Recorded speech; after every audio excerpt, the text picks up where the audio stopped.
এরকম একটা কৃষ্ণের গুণগান একটা শুদ্ধ ভক্তই করতে পারে, সেরকমই একটা শুদ্ধ ভক্তের গুণগানও একটা শুদ্ধ ভক্তই করতে পারে। এটা দেখবেন, এটা শিলা প্রভুপাদ লীলামৃতের প্রথমেই হিজ হোলিনেস সৎস্বরূপ দাস গোস্বামী মহারাজ বলছেন, যিনি প্রভুপাদ লীলামৃত লিখেছেন।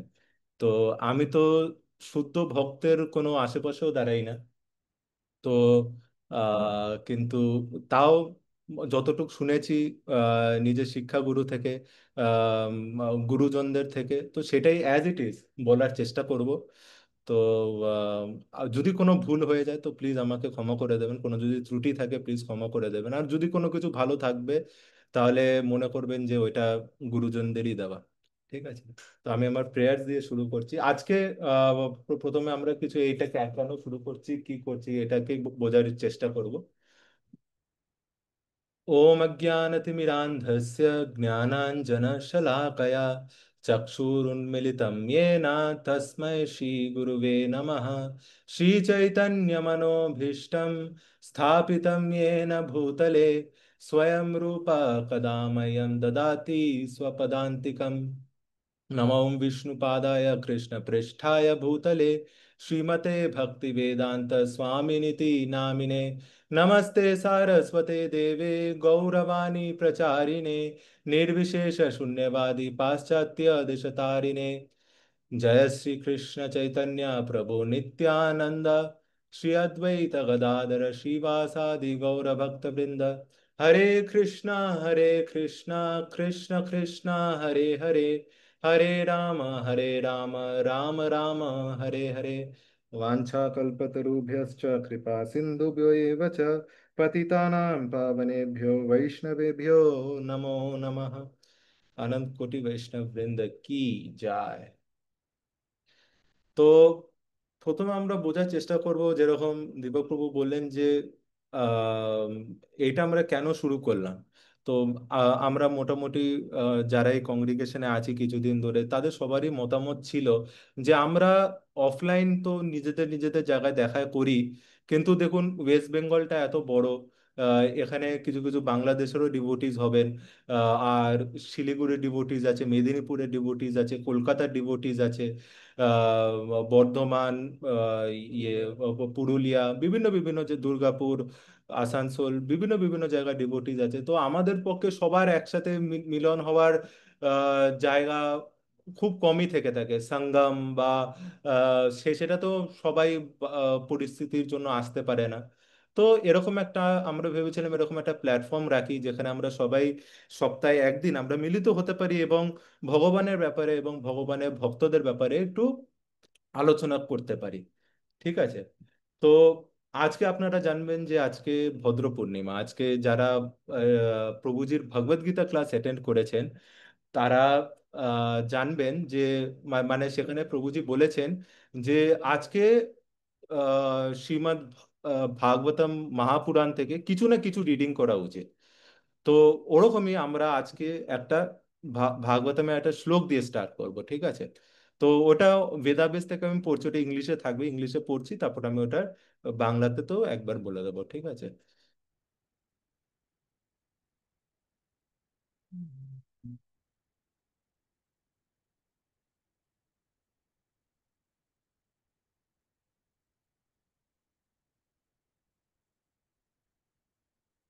এক সেকেন্ড ধরো। আমার স্ক্রিন দেখা যাচ্ছে? ঠিক আছে। তো এটা শ্রীমদ্ ভাগবতম 3.13.4। श्रुतस्य पुंसां सुचिराशमस्य नान्वञ्जसा सूरिभिरीडितोऽर्थः तत्तद्गुणानुश्रवणं मुकुन्द पादारविन्दं हृदयेषु येषाम्। Persons who hear from a spiritual master with great labor and for a long time must hear from the mouths of pure devotees about the character and activities of pure devotees. Pure devotees always think within their hearts of the lotus feet of the personality of Godhead who awards his devotees liberation. তো এখানে কি বলা হচ্ছে?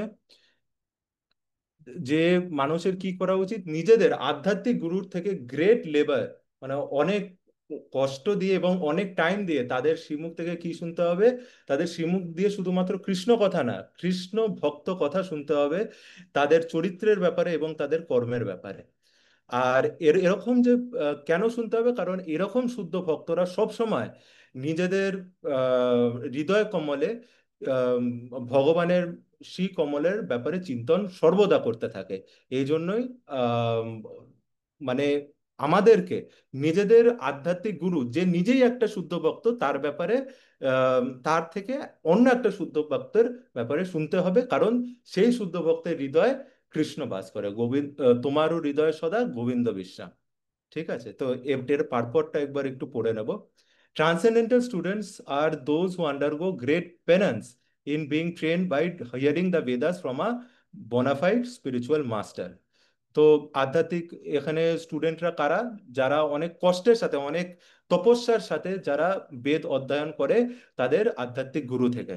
Not only must they hear about the activities of the Lord, শুধুমাত্রই তারা ভগবানের ব্যাপারে শুনবে তাই নয়, but they must also hear about the transcendental qualities of the devotees who are constantly thinking of the lotus feet of the Lord within their hearts. ওদের শুধুমাত্র হরি কথাই শুনলে চলবে না, তাদেরকে সেই ভক্তদের ব্যাপারেও শুনতে হবে যারা সর্বদা ভগবানের চরণ কমলের ব্যাপারে চিন্তন করে যাচ্ছে।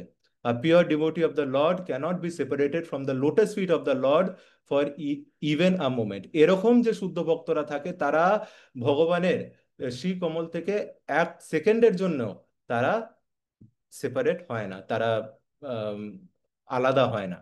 Undoubtedly, the Lord is always within the hearts of all living creatures, but they hardly know about it because they are deluded by the illusory material energy. The devotees, however, realize the presence of the Lord, and therefore they can always see the lotus feet of the Lord within their hearts. যদিও ভগবান পরমাত্মা রূপে আমাদের সবারই হৃদয়ে বাস করছেন, কিন্তু যারা শুদ্ধ ভক্ত থাকে তারা তারাই একমাত্র ভগবানের সে প্রেজেন্সটা তারা ওটাকে উপলব্ধি করতে পারে, তারা আত্মসাক্ষাৎকার করতে পারে। Such pure devotees of the Lord are as glorious as the Lord. They are in fact recommended by the Lord as more worshipable than he himself. তো এখানে কি বলা হচ্ছে, এখানে ভগবান তাদেরকে, ভগবান কি বলে, ভগবান বলে যে এরকম ভক্তকে আমার থেকেও বেশি যাতে পূজন করা হয়, আমার থেকেও বেশি তাদের যেন গুণগান গাওয়া হয়। Worship of the devotee is more potent than the worship of the Lord. It is therefore the duty of the transcendental students to hear of pure devotees as explained by similar devotees of the Lord, because one cannot explain about the Lord or his devotee unless one happens to be a pure devotee himself. তো এই জিনিসটা এখানেও লেখা আছে যেটা দিয়ে আমি প্রথমে স্টার্ট করলাম। তো আমাদের, তো এই জন্যই আমরা আমরা তো আমাদের কৃষ্ণ বন্ধুতে আমরা শ্রীমদ্ ভগবদ গীতার ব্যাপারে শুনছি রবিবার করে হিন্দি যেটা ক্লাস হয়। আমরা থার্সডেতে যে বেঙ্গলি ভগবদ গীতা ক্লাস হয় ওইটা শুনছি। এর আগে মাতাজি ভাগবতম ক্লাস দিতেন, তার আগেও মাতাজি নেক্টার অফ ডিভোশন পড়তেন। তো এগুলো সব ভগবানের ব্যাপারে, এগুলো সব তত্ত্বের ব্যাপারে, কিন্তু এইটার সাথে সাথেও এটা ইকুয়ালি ইম্পর্টেন্ট আমরা যেন আমরা যেন শুদ্ধ ভক্তদের ব্যাপারে আমরা শ্রবণ করি, এটা খুব খুব ইম্পর্টেন্ট। এই এই জন্য আমাদের মানে এটা শুধুমাত্র কৃষ্ণপতি, আমাদের প্রভুজি এটাই বলে, আমাদের প্রভুজি সবাইকে রেকমেন্ড করে ভগবত গীতা শেষ হওয়ার পর সাধারণত বলা হয় আপনারা ভাগবতমে যান। তাই তো ভাগবতমে যান, তারপর শ্রী চৈতন্য চরিতামৃত যান। আমাদের প্রভুজি হিজ গ্রেস সুন্দরমোহন প্রভুজি এটা রেকমেন্ড করেন যে ভগবত গীতা পড়ার পর আপনার শিলা প্রভুপাদ লীলামৃত পড়ুন, কারণ ওইটা এত ইম্পর্টেন্ট। কারণ ইসকনে, আমরা ইসকন মুভমেন্টে আছি, ইসকনের সাথে রিলেশন বানানোর জন্য, ইসকনের বাকি ডিভোটিসদের সাথে রিলেশন বানানোর জন্য আমাদেরকে প্রভুপাদ কে এই এবং প্রভুপাদের সাথে একটা স্ট্রং রিলেশন আমাদেরকে বানাতেই হবে, না হলে এটা আমাদের আধ্যাত্মিক লাইফের জন্য অতটা আমরা অতটা স্মুথ হবে না যতক্ষণ না আমরা প্রভুপাদের ব্যাপারে ডিটেলে জানবো। তো আহ, এরকম আমরা আরো চর্চা করব কেন আমরা শিলা প্রভুপাদ লীলামৃত বইটাই নিলাম। আরো অনেক বায়োগ্রাফি আছে, এগুলোর ব্যাপারে আমরা ডিসকাস করব। তো ঠিক আছে, এখানে আমরা এই আম, শ্লোকে পড়লাম যে আমাদেরকে শুদ্ধ ভক্তদের ব্যাপারে চিন্তন করতে হবে। তো শুদ্ধ ভক্তরা তো অনেকে আছে, আমরা ভগবদ গীতা যখন খুলি তখন আমরা দেখি ব্রহ্মা থেকে আরম্ভ করে নারদ মুনি, তারপর এই যে গুরু পরম্পরা চলে আসে, এবং আরো অজস্র আমাদের গৌড়ীয় পরম্পরাও সিক্স গোস্বামীজ আছে, এবং আম, আরো অনেক আচার্যরা আছে। শিলা প্রভুপাদের নিজের গুরু মহারাজ আছে, শিলা ভক্তি সিদ্ধান্ত সরস্বতী ঠাকুর, তার নিজের গুরু মহারাজ আছে গৌর কিশোর দাস বাবাজি মহারাজ। এরকম ভাবে আমরা গুরু পরম্পরা দেখি, এবং আরো অনেক সুন্দর সুন্দর ভক্তরা আছে যারা প্রচুর ইন্সপায়ারিং। তো আমরা শিলা প্রভুপাদকেই কেন বেছে নিয়েছি? শুধুমাত্র কি আমরা ইসকনে আছি আর তিনি ইসকনের প্রতিষ্ঠাতা আচার্য, শুধুমাত্র কি এই জন্য? হ্যাঁ, এটা তো অবশ্যই একটা কারণ, কিন্তু শুধুমাত্র কি এটাই কারণ? সেটা না। তো আহ, আমরা এইটা টাইটেল দিয়েছি সেনাপতি ভক্ত। তো কেউ এখানে বলতে পারবেন যে কোন শ্লোকে সেনাপতি ভক্তর উল্লেখ করা হয়েছে? শাস্ত্রের কোন শ্লোকে এই সেনাপতি ভক্তের ব্যাপারে এটা কোথায় উল্লেখ করা হয়েছে, কোথায় ইঙ্গিত করা হয়েছে যে শিলা প্রভুপাদ, সুলতা মাতাজি তো জানবেই, তা যদি আহ, হ্যাঁ, হ্যাঁ মাতাজি। আর বল, পাপি শাড়ি আহ, ও দূর দেশ, যদি দূর দেশ যায়, মোর হুম, সেনাপতি ভক্ত যাইবে তথায়। হ্যাঁ, একদম ঠিক। তো এই যে আমাদের ভার্সটা আছে, এখানে আমরা দেখতে পারি যে শিলা প্রভুপাদের যে পজিশনটা ওটা কতটা দিব্য, যে একটা শাস্ত্রে শিলা প্রভুপাদের এরকম ভাবে প্রেডিকশন আসছে। যে কি প্রেডিকশন আসছে? পাপী যবে ধর্ম ছেড়ে দূর দেশে যায়, মানে কি হবে? যখন যারা পাপীরা আছে, যখন তারা নিজের যে সনাতন ধর্ম আছে সেটাকে বলবে দূর, এটা তো ব্যাকওয়ার্ড কালচার, এর থেকে তো ফরওয়ার্ড কালচার হচ্ছে ওয়েস্টার্ন কালচার। যখন পাপীরা এইসব কথা বলে যখন দূর দেশে যাবে পড়াশোনা করতে, যখন বলবে যে দূর, আমার দেশে কোনো অপরচুনিটিজ নেই, আমার দেশে কোনো সুযোগ নেই, আমার দেশে পড়াশোনার কোনো স্কোপ নেই, এসব বলে যখন তারা দূর দেশে যাবে for better, for so called better scope, better সুযোগ, বেটার অপরচুনিটিস, তখন কি হবে? আমার সেনাপতি ভক্ত যাইবে তথা। এটা কে বলছে? এটা বলছে শ্রী চৈতন্য মহাপ্রভু। শ্রী চৈতন্য মহাপ্রভু বলছে তখন তাদেরকে ফেরত আনতে, বা তাদেরকে কৃষ্ণ, তারা বিমুখ ছিল, তাদেরকে কৃষ্ণর অন্তর্মুখ করতে। তো কে যাবে, কে আসবে? আসবে আমার সেনাপতি ভক্ত। তো এই এই যে টাইমটা আমরা দেখছি যখন শ্রীল প্রভুপাদ এসছে, এটা এটা ছিল সেই টাইমটাই। আপনারা যদি ইতিহাসটা দেখেন বা সেই টাইমের কনটেক্সটটা দেখেন, সেই টাইমেই আমরা শুদ্ধ শুদ্ধ স্বাধীনতা পেয়েছি। এবং তখন এই ক্রেজটা, বিদেশে যাওয়ার ক্রেজটা শুরু হয়ে গেছিল, যে আমরা বিদেশে গিয়ে পড়াশোনা করব, আমরা বিদেশে গিয়ে জব করব। তো এবং বিদেশে গিয়ে কি হতো? সবাই সবাই নিজের ধর্ম ছেড়ে, নিজের ধর্ম ভুলে গিয়ে তারা পাশ্চাত্য যে কালচারটা আছে সেটাকে নিজেদের জীবনে অ্যাপ্লাই করতেন। তারা বলতেন এই যে পুজো টুজো এগুলো করা যে আছে, এগুলো শুধুমাত্র রিচুয়ালিস্টিক, এগুলোর পেছনে কোনো সায়েন্স নেই, দূর, এগুলো কে করবে, এগুলোকে ছেড়ে দিত। তাদের যে কালচার আছে, গুজরাটি ফ্যামিলি যারা জীবনে পেঁয়াজ রসুনও ধরেনি, তারা সেখানে বিফ খেত। তারা যারা জীবনে মানে হয়তো চা কফি বেশি কিছু খায়নি, তারা ওখানে গিয়ে এলএসডি, ম্যারিওয়ানা, এসব বিভিন্ন বিভিন্ন তারা ড্রাগসের সেবন করত। তো এই এই যখন অবস্থাটা ছিল তখন শিলা প্রভুপাদের অবতার হয়, এবং সে আহ এনাদেরকে উদ্ধার করতে তিনি আসে, এবং এটাই শ্রী চৈতন্য মঙ্গলে শ্রী চৈতন্য মহাপ্রভু এটাকে প্রেডিক্ট করছেন। আর আরেকটাও আহ, যে আছে, পৃথিবীতে আছে যত নগরাদি গ্রাম সর্বত্র প্রচার হইবে মোরম নাম। তো আমরা দেখেছি যে আহ শিলা প্রভুপাদ 108টা টেম্পল নিজের টাইমে এস্টাবলিশ করে গেছেন, এস্টাবলিশ করে গেছেন। এবং এখন মোটামুটি সেন্টার্স মেন্টার্স নিয়ে 800 900 1000, আমি এক্সাক্ট ফিগারটা জানি না, কিন্তু লাস্ট যে আমি ফিগার শুনেছিলাম 850 এরকম টেম্পলস আর সেন্টার্স ছিল। ইসকন এতটা চলে গেছে। ফার্মস আছে ইসকনের। ইন্ডিয়াতে তো ইসকন প্রায় সমস্ত ভিলেজে চলে গেছে। এটার পায়োনিয়ার যদি বলা হয় সেটা হচ্ছে পরম পূজ্য লোকনাথ স্বামী মহারাজ, যিনি 108-এর থেকেও বেশি দেশে উনি পদযাত্রা করেছেন। এবং এখন আমার যতদূর আমার মনে হয় 7+ পদযাত্রা আছে শিলা লোকনাথ স্বামী গুরু মহারাজের, যিনি যেটা পুরো ইন্ডিয়াতে প্রিচিং করছে।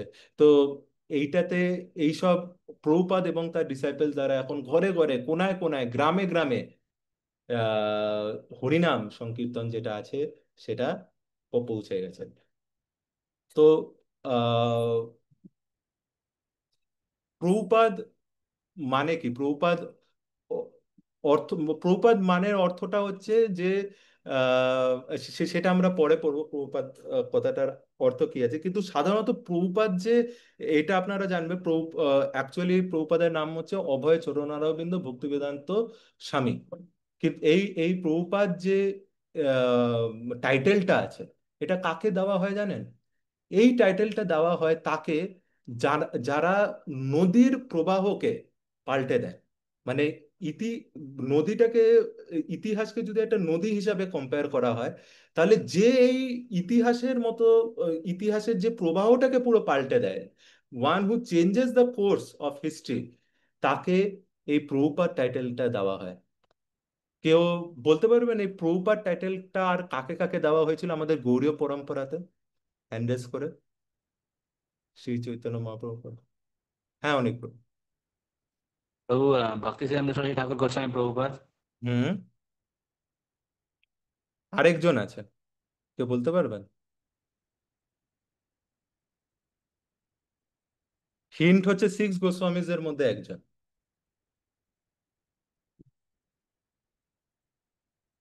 ঠিক। হ্যাঁ প্রভুজি। হ্যাঁ, অয়ন কৃষ্ণ প্রভু। সরস্বতী ঠাকুর প্রভুপাদ। হ্যাঁ, ওইটা তো উনি বলেছেন অলরেডি। হ্যাঁ, আদিত্য প্রভু। হরে কৃষ্ণ প্রভু। রূপ গোস্বামী প্রভুপাদ। হুম। তো হ্যাঁ, রূপ গোস্বামীকেও প্রভুপাদ বলা হয়, কিন্তু জীব গোস্বামীকে প্রভুপাদ বলা হয়েছিল।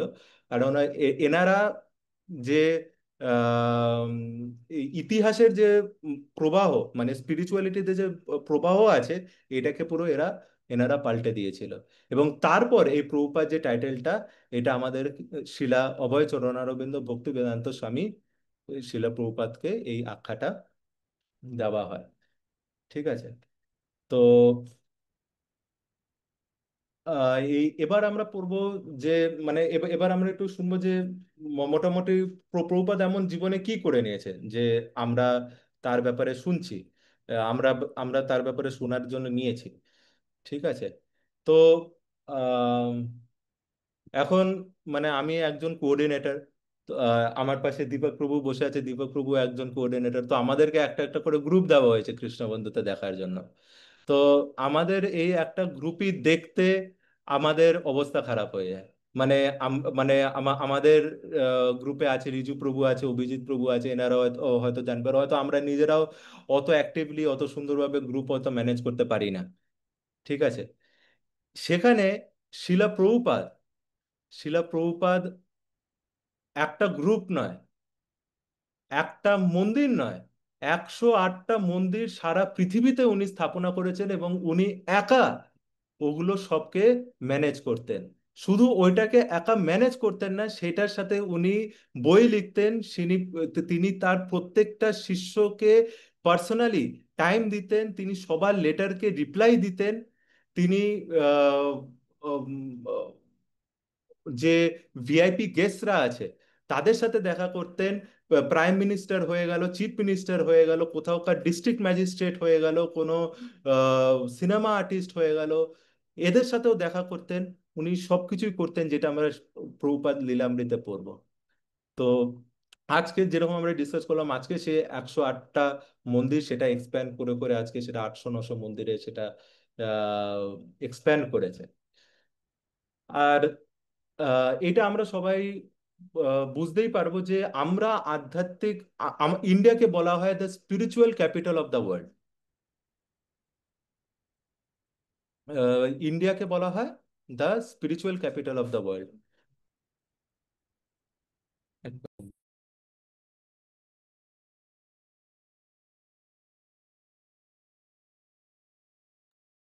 হ্যাঁ, কিন্তু আমরা স্পিরিচুয়ালিটি হিসাবে কি জানতাম? আমি আমার কথা বলছি। আমি স্পিরিচুয়ালিটি, আমি মনে করতাম আমি একটা রিলিজিয়াস মানুষ, আমি একটা ধার্মিক মানুষ, আমি সব রকমের ধর্ম করছি। কিন্তু আমি মাছ মাংস খেতাম। আমি আলতু ফালতু লোকের সাথে যেটাকে গ্রাম্য কথা বলা হয়, আলতু ফালতু সিনেমা নিয়ে কথা, ক্রিকেট নিয়ে কথা, সিনেমা আর্টিস্টদের নিয়ে কথা, বড় বড় ব্যক্তিদের নিয়ে কথা, বড় বড় Sachin Tendulkar, MS Dhoni, Elon Musk, এদেরকে নিজেদের আইডল হিসেবে ধরে রাখা, এসব করতাম এবং নিজেকে আমি ধার্মিক মনে করতাম। শুধুমাত্র আমি না, আপনারা ম্যাক্সিমাম সবাই এখানে বাঙালি, আপনারা আপনারা দেখবেন, আপনারা আপনাদের পরিবারে যদি কেউ এরকম থাকে নন কৃষ্ণ কনসিয়াস কেউ, তারাও নিজেদেরকে বলে যে আমরা তো আমরা তো ভক্ত, আমরাও তো আমরাও তুই দেখিয়ে দেখিয়ে নাম জপ করিস, তুই বাইরে পোশাক পরে দেখিয়ে দেখিয়ে এগুলো ভক্তি করিস, আমাদেরকেও তো দেখাতে হয় না, আমরা শার্ট প্যান্ট পরে, আমরা নর্মাল ওয়েস্টার্ন ড্রেস পরে আমরা ভক্তি করতে পারি, অত আমাদের দেখানোর দরকার নেই, আমরা সবাই ভক্ত।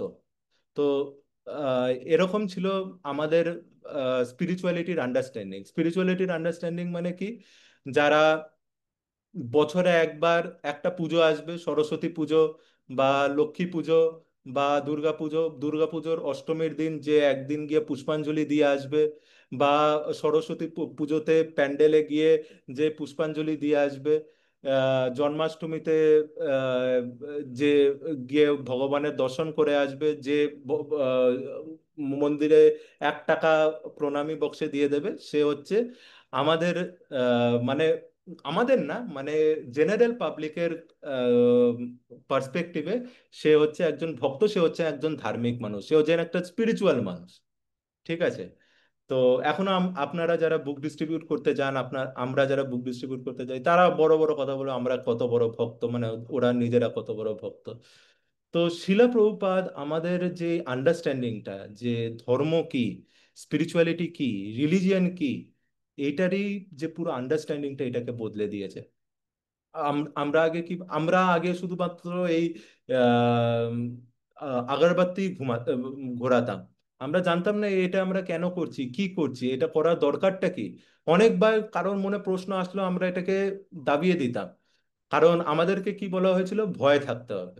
তো শিলা প্রভুপাদের একটা মস্ত বড় কন্ট্রিবিউশন কি, উনি একটা গড ফিয়ারিং সোসাইটিকে একটা গড লাভিং সোসাইটিতে কনভার্ট করেছেন। এটা হচ্ছে শিলা প্রভুপাদের সবচেয়ে সবচেয়ে সবচেয়ে বড় কন্ট্রিবিউশন, যেটা যেটা আপনারা এত সোশ্যাল মিডিয়াতে দেখবেন, এত আচার্য, সো কল্ড আচার্য, সো কল্ড গুরু এনারা আছে, যারা আম, মানে নিজেদেরকে বলে, তারা কেউ এটাকে করতে পারেনি, গড ফিয়ারিং থেকে যাকে গড লাভিং, তারা এটাকে কেউ করতে পারেনি। এটা হচ্ছে শিলা প্রভুপাদের সবচেয়ে বড় কন্ট্রিবিউশন। এবং নিজের বুকসের মাধ্যমে উনি উনি এক একটা জিনিস, আমরা যে মালা জপ করি, আমরা যদি বুকস রিড করি, আমরা যে দর্শন করি, আমরা যদি কোনো ধামে যাই, আমরা যে প্রসাদ পাই, আমরা যে কোনো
হরে কৃষ্ণ।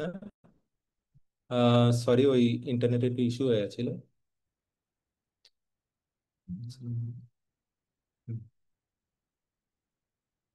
হুম। তো এটাই বলছিলাম যে শিলা রূপ গোস্বামী আমাদের যে সায়েন্সটা তুলে ধরেছিলেন, ওই সায়েন্সটাই শিলা প্রভুপাদ নিজের স্কলারলি এক্সপার্টিস দিয়ে উনি নিজের যে সমস্ত স্মল বুকস গুলো আছে, elevation to Krishna consciousness, perfect question perfect answers, easy journey to other planets, the science of self realization, এই যে দুর্দান্ত দুর্দান্ত এই যে বইগুলো আছে, এগুলোর মাধ্যমে স্পিরিচুয়ালিটিকে তাকে এত ইজি ভাবে বুঝিয়েছেন।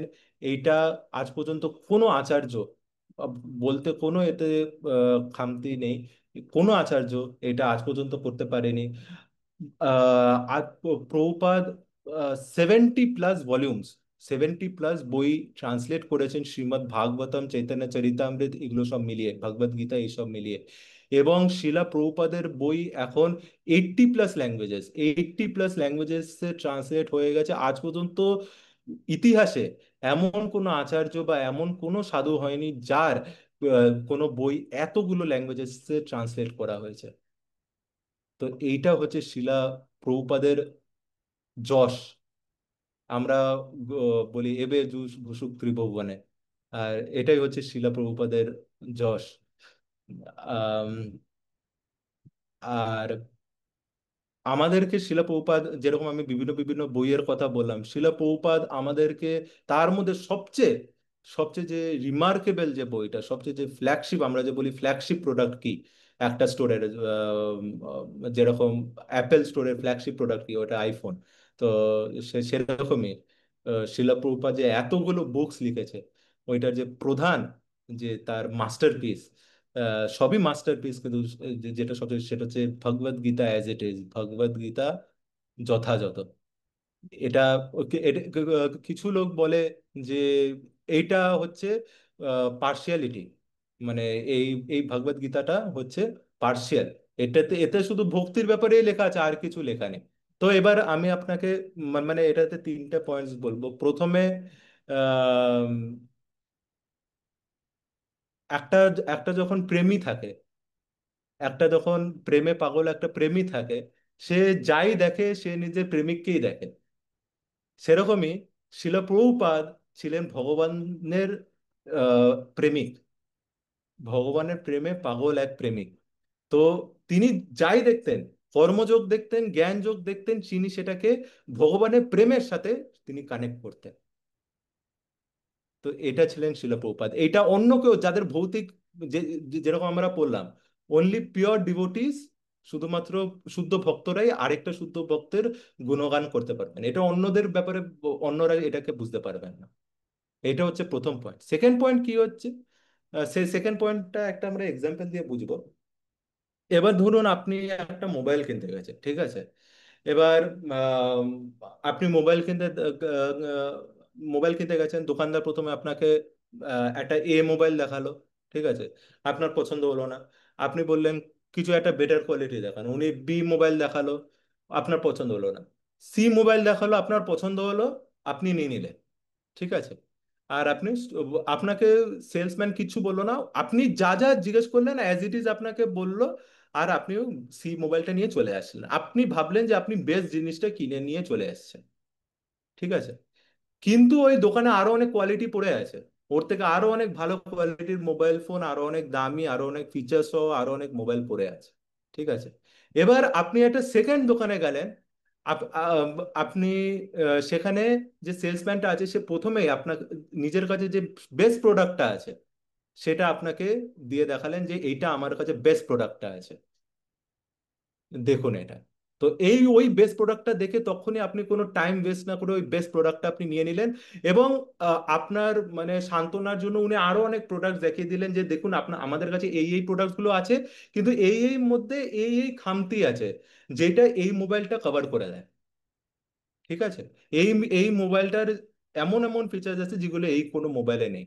সে প্রথমে আপনাকে বেস্ট ফোন দেখালেন এবং বাকিগুলোর সাথে কম্পেয়ার করে দেখিয়ে দিলেন, কিন্তু ফার্স্ট সেলসম্যানটা কি করলেন, যেটা যেটা আপনি চাইলেন সেটাই আপনাকে দিলেন। তো কাকে আপনি প্রেফারেবল বলবেন? প্রথম দোকানদারটা যে আপনাকে যেরকম আপনি চাইছেন ওরকম আপনাকে মোবাইল ফোন দেখাচ্ছে, না সেকেন্ড শপকিপারটা যে আপনাকে প্রথমেই বেস্ট মোবাইলটা আপনাকে দিয়ে দিচ্ছে, দেখিয়ে দিচ্ছে? নিশ্চয়ই সেকেন্ড জনকে, তাই না? তো সিমিলারলি শিলা প্রভুপাদ আমাদের সাথে এটাই করেছে। কর্মযোগ আছে, জ্ঞান যোগ আছে, আহ, কর্মযোগ, ধ্যান যোগ, হঠা যোগ, এগুলো সব আছে। এগুলো সবই সেলফ রিয়েলাইজেশনের, আত্ম সাক্ষাৎকার করার এক উপায়। এগুলো মানে যেরকম সত্য যুগে ছিল আহ ধ্যান, যেরকম ত্রেতা যুগে ছিল যজ্ঞ, যেরকম দ্বাপর যুগে ছিল ভগবানের অর্চন করা, আর যেরকম আমাদের কলিযুগে আছে হরিনাম সংকীর্তন করা। তো সবেরই আলাদা আলাদা মাহাত্ম্য আছে। তো শিলা প্রভুপাদ কি করেছে? শিলা প্রভুপাদ প্রথমেই আমাদেরকে তুলে ধরেছে যে এইটা হচ্ছে আপনার জন্য বেস্ট। আপনি যেখানে আছেন, আপনি যে পরিস্থিতি আছেন, যে সময় আছে, যে কালে আছেন, এইটার জন্য এই জিনিসটা হচ্ছে আপনার জন্য বেস্ট। কিন্তু এই জিনিসগুলো আছে, কিন্তু এই জিনিসগুলোতে এই খামতি আছে, যেইটা ভক্তি যোগের দ্বারা এটা কমপ্লিট হয়ে যাচ্ছে। আর আপনি আপনি মনে করুন ভগবান না করে কেউ ভগবত গীতা পড়ছে, তার 80 বছর বয়স, সে ভগবত গীতা প্রথম খুলছে, সে আছে কর্মযোগে। এবার সে কর্মের ব্যাপারে পড়ে যাচ্ছে যে কর্ম, নিষ্কাম কর্ম, নিষ্কাম কর্ম, নিষ্কাম কর্ম, নিষ্কাম কর্ম করতে করতে তার আয়ু শেষ। ঠিক আছে? তো তাহলে কি তার ভগবত গীতার যে সারাংশটা তার কি জানা হলো? তার জানা হলো না। সেই জন্য শিলা প্রভুপাদ প্রত্যেকটা তাৎপর্যের সাথে উনি যে আলটিমেট আমাদের যে এমটা, যে সারাংশটা, সেটা দিয়েছেন, যাতে ভগবদ গীতা কেউ যদি এক পাতাও পড়ে তার জীবনটা যেন বদলে যায়। এইটা হচ্ছে শিলা প্রভুপাদের মাস্টারপিস।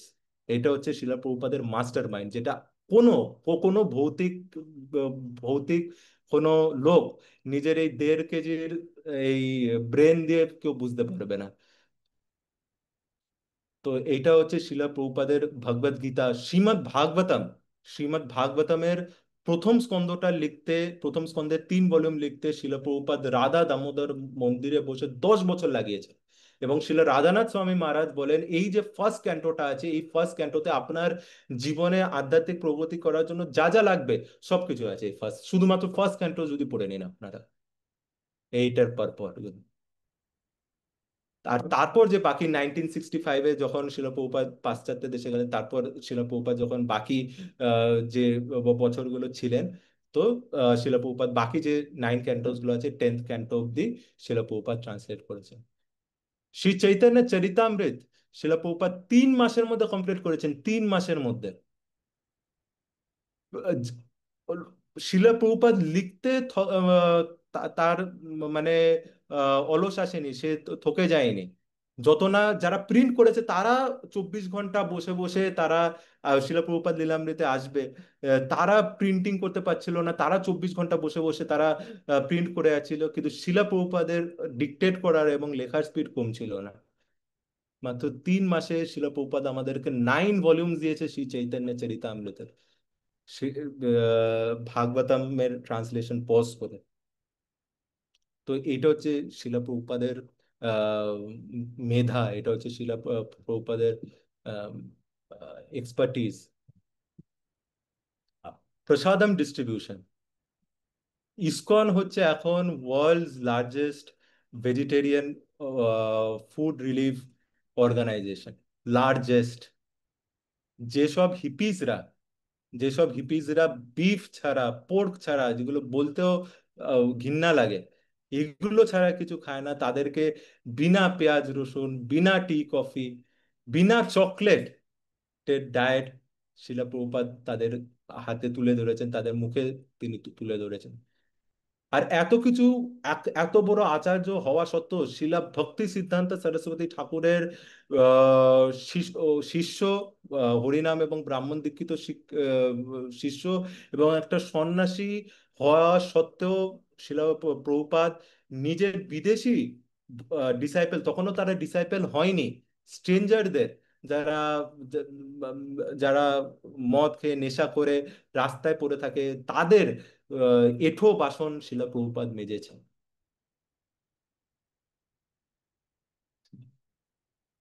তো মানে আচার্য এটাই হয়ে থাকেন যিনি আচারের মাধ্যমে আমাদেরকে শেখান। তো এখন মোটামুটি 45 মিনিটস হয়ে গেছে। এবার আমি আমি ভেবেছিলাম আমি কিছুটা মানে বলবো ফার্স্ট চ্যাপ্টারের, কিন্তু আজকে আমি ওটার মধ্যে আর যাব না। শুধুমাত্র আমি একটা পয়েন্ট বলে আমি শেষ করছি। এটা হয়তো আপনারা শুনেছেন যে আমরা যদি কোনো পরীক্ষা দিতে যাই তাহলে কৃষ্ণ কিরকম এক্সামিনার। আমরা যদি আমরা যদি 60 মার্কস আমরা যদি অ্যাটেম্প্ট করে থাকি, 60 মার্কস আমরা যদি সঠিক আনসার করে থাকি, তাহলে আমাদেরকে 60 মার্কসই দেবেন কৃষ্ণ। ঠিক আছে। এবার তার থেকে আরেকটু বেশি লিনিয়েন্ট, তার থেকে আরেকটু বেশি দয়ালু হচ্ছে শ্রী চৈতন্য মহাপ্রভু। সেই চৈতন্য মহাপ্রভু কি বলবে? সেই চৈতন্য মহাপ্রভু বলবে যে ঠিক আছে, তুমি চেষ্টা করো, তুমি কিছু মার্কস আনো, বাদ বাকি আমি দেখে নেবো, আমি কিছু গ্রেস মার্কস দিয়ে দেবো। আপনি যদি 40 অ্যাটেম্প করেন, আপনি যদি 40 মার্কসের মতো সঠিক করেন, গ্রেস মার্কস দিয়ে চৈতন্য মহাপ্রভু এটাকে 60 করে দেবে। বা আপনি যদি 60 অ্যাটেম্প করেন, তাহলে চৈতন্য মহাপ্রভু ওটা 80 দিয়ে দেবে। নিত্যানন্দ প্রভু আরো বেশি দয়ালু। নিত্যানন্দ প্রভু কি বলেন? তোমার কোনো চিন্তা করার দরকারই নেই, তুমি এসে শুধু বসো পরীক্ষায়, শুধু পরীক্ষার হলে এসে শুধুমাত্র নিজের মুখটা দেখাও আর নামটা লিখে পেপারটা জমা দাও, বাকি আমি দেখে নেব। বাকি কত মার্কস আসছে না আসছে ওইটা না, আমি তোমাকে পাস করানোর জিম্মেদারি আমার। নিত্যানন্দ। আর শিলা প্রভুপাদ আমাদেরকে বলেছেন যে তোমাদেরকে পরীক্ষার হলেও আসার দরকার নেই, আমি পরীক্ষার পেপার তোমার কাছে নিয়ে যাব। এইটা হচ্ছে শিলা প্রভুপাদ। শিলা প্রভুপাদ এতটা দয়ালু। আর এই জন্যই এনাকে সেনাপতি ভক্ত এমন শুধুমাত্র এমনি এমনি বলা হয় না। সেনাপতি ভক্ত একটা এই যে আমাদের যে অপারেশন সিন্দুর হলো, ঠিক আছে, এতে কি আমাদের ভারতীয় সেনার যে সেনাপতি বা জেনারেল যারা যারা আছে, কমান্ডাররা যারা আছে বা কর্নেলও যারা আছে, এরা কি গিয়ে ব্যাটেল করলো না? এখানে আমাদের যে নর্মাল যে ফার্স্ট র্যাঙ্ক সেকেন্ড র্যাঙ্কের যে অফিসার্সরা আর বাকি যে জওয়ানরা, তারা গিয়ে তারা অপারেশনস করে আসে। এখানে কি কমান্ডাররা গেল না? কারণ এগুলো হচ্ছে ছোটখাটো যুদ্ধ, এগুলো জন্য পাকিস্তানের মতো দেশকে ট্যাকেল করার জন্য আমাদের কোনো কমান্ডার বা কোনো হাই র্যাঙ্ক আমাদের অফিসার দরকার নেই, তাদের জন্য আমাদের জওয়ানরাই কাফি। সেরকম ভাবেই আর আমাদের কমান্ডার আমাদের কখন দরকার হবে? কমান্ডার আর সবচেয়ে বেস্ট আমাদের যে সেনা জেনারেলসরা থাকবে, যখন আমাদের কোনো ওরকম আমাদের সমান সমান যখন আমাদের কোনো এনিমি আসবে। তো সেরকমই যখন সিচুয়েশন সবচেয়ে বেশি বিকট ছিল, সিচুয়েশন যখন সবচেয়ে বেশি সংকীর্ণ ছিল, তখন চৈতন্য মহাপ্রভু নিজের সেনাপতিকে যুদ্ধে নামিয়েছেন। সেটা হচ্ছে এসি ভক্তিবেদান্ত স্বামী শিলা প্রভুপাদ। তো আমি এখানেই আজকে মোটামুটি কিছুটা ইন্ট্রোডাকশন ছিল। যেরকম ভগবদ গীতার ফার্স্ট চ্যাপ্টার হচ্ছে observing the setting the battle field, observing the army's on the battle field. যেরকম অর্জুনও যুদ্ধ শুরু হওয়ার আগে নিরীক্ষণ করেছিল আর্মিজের, সেরকমই আমরা নিরীক্ষণ করলাম। পরের দিন থেকে আমরা এক একটা চ্যাপ্টার মোটামুটি নেওয়ার চেষ্টা করবো। আর আর আমাদের একটা দুর্ভাগ্য এইটা যে শিলা প্রভুপাদ লীলামৃতের মতো একটা এরকম দুর্দান্ত আহ, দুর্দান্ত গ্রন্থ, আমি একটু বলে নেবো। এই প্রভুপাদ লীলা এত প্রভুপাদের আরো অনেক বায়োগ্রাফিজ আছে, যেরকম শিলা ভক্তি চারু স্বামী মহারাজ লিখেছেন ওশান অফ মার্সি। তারপর তমাল কৃষ্ণ গোস্বামী মহারাজ লিখেছেন টিকেজিস ডায়েরি। তারপর ভুরিজান প্রভু লিখেছেন মাই গ্লোরিয়াস মাস্টার। লোকনাথ স্বামী মহারাজ লিখেছেন মেরে প্রভুপাদ। জয় পতাকা স্বামী মহারাজ লিখেছেন ফ্রম মিলওয়াউকি টু মায়াপুর। তো এরকম ভাবে সমস্ত লিখেছেন। কিন্তু এই শিলা প্রভুপাদ লীলামৃত এটা যেটা আছে, এটা হচ্ছে একটা ডিটেলড স্টাডি। এটা হচ্ছে এটাকে সবচেয়ে অথরিটেটিভ বলা হয় যত রকম বায়োগ্রাফিজ আছে, কারণ এখানে যে এটা লিখেছেন শিলা সৎস্বরূপ দাস গোস্বামী মহারাজ। শিলা সৎস্বরূপ দাস গোস্বামী মহারাজ ওই one of the first disciples উনি ছিলেন শিলা প্রভুপাদের। শিলা প্রভুপাদের যে ফার্স্ট ব্যাচ ছিল সেখানে 11 জন দীক্ষা নিয়েছিল। 11 জনের মধ্যে একজন ছিল স্টিফেন। স্টিফেন যিনি পরে তার নাম হয় সৎস্বরূপ দাস গোস্বামী মহারাজ।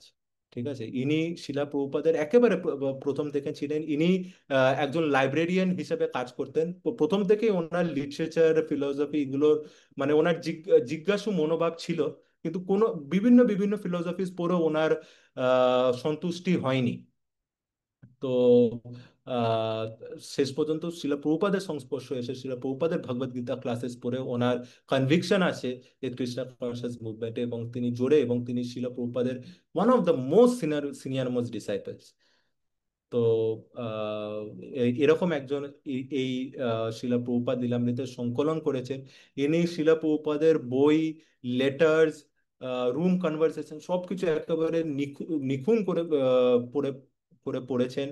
আহ, বিভিন্ন আপনারা দেখবেন কত ইন্টারভিউজ আছে শিলা প্রভুপাদের ডিসাইপলসদের, প্রত্যেকটা ডিসাইপলসদের থেকে তাদের ইন্টারভিউজ নিয়েছেন, তাদের কিরকম ইন্টারাকশন ছিল, কিরকম ইন্টারাকশন ছিল। এটা হচ্ছে একটা মাস্টারপিস শিলা প্রভুপাদ লীলামৃত। তো এই শিলা প্রভুপাদ লীলামৃত আমাদের একটা দুর্ভাগ্য হচ্ছে এটা বেঙ্গলি ল্যাঙ্গুয়েজে এখনো অব্দি ট্রান্সলেট হয়নি।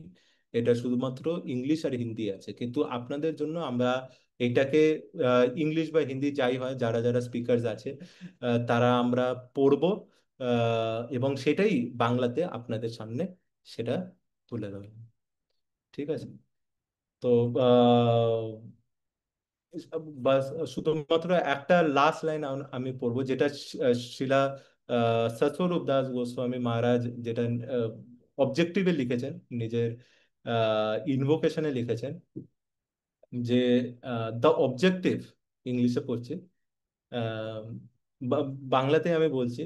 তো এই শিলা প্রভুপাদ লীলামৃত পড়ার উদ্দেশ্যটা কি? শিলা প্রভুপাদ লীলামৃত পড়ার উদ্দেশ্যটা কি, এটার যে লেখক ইনি আমাদেরকে বোঝাচ্ছেন যে আহ, এইটার উদ্দেশ্য হচ্ছে দুটো। একটা হচ্ছে শিলা প্রভুপাদের সাথে আমাদের যে প্রেমের যে সম্বন্ধ সেটা যেন ভালো করে গড়ে ওঠে। আর দ্বিতীয়, এই প্রেমের সম্বন্ধ গড়ে ওঠার পর আমরা যেন শিলা প্রভুপাদের যে সেবাটা আছে, যে ওনার মিশনের যে সেবাটা আছে, এইটা যেন আমরা এটাকে আরো সিরিয়াসলি নিয়ে আগে চলি। ঠিক আছে। তো এটাই ছিল বাকি। আহ একটা জন্মাষ্টমীর রাত, সে জন্মাষ্টমীর রাত থেকে কি হলো না হলো এটা পরের দিন আপনারা জানতে পারবেন। তো নেক্সট উইক আপনারা জানতে পারবেন এই টাইমে, রবিবার। ঠিক আছে। তো আজকে এতজন আপনারা এসেছেন, প্রথমে 48 জন ছিল, মোটামুটি 45-50 জন ছিল। তো আপনারা আসার জন্য খুব খুব ধন্যবাদ। বাকি দীপক প্রভু এটাকে কনক্লুড করবেন। হরে কৃষ্ণ। হরে কৃষ্ণ। তো আমি এইটাই বলতে চাইছি, জাস্ট আপনারা গ্রুপে ফিডব্যাক জানাবেন। আজকে ফার্স্ট টাইম আমরা এরকম রিডিং সেশন শুরু করেছি আমাদের ওয়েস্ট বেঙ্গল কংগ্রিগেশনে। তো যদি ভালো লেগেছে, তো কি ভালো লেগেছে সে পজিটিভ পয়েন্টটা শেয়ার করবেন। যদি কিছু ভুল লেগেছে, যে এরকম করা যেতে পারে, টাইম বেশি হয়ে যাচ্ছে, ডিউরেশন একটু কম থাকা দরকার, ওটাও মেনশন করবেন। তো জাস্ট আমার এইটাই বলা ছিল। হরে কৃষ্ণ। हरे कृष्ण। वाञ्छाकल्पतरुभ्यश्च कृपा सिन्धुभ्यैव च पतितानां पावनेभ्यो वैष्णवेभ्यो नमो नमः। हरे कृष्ण।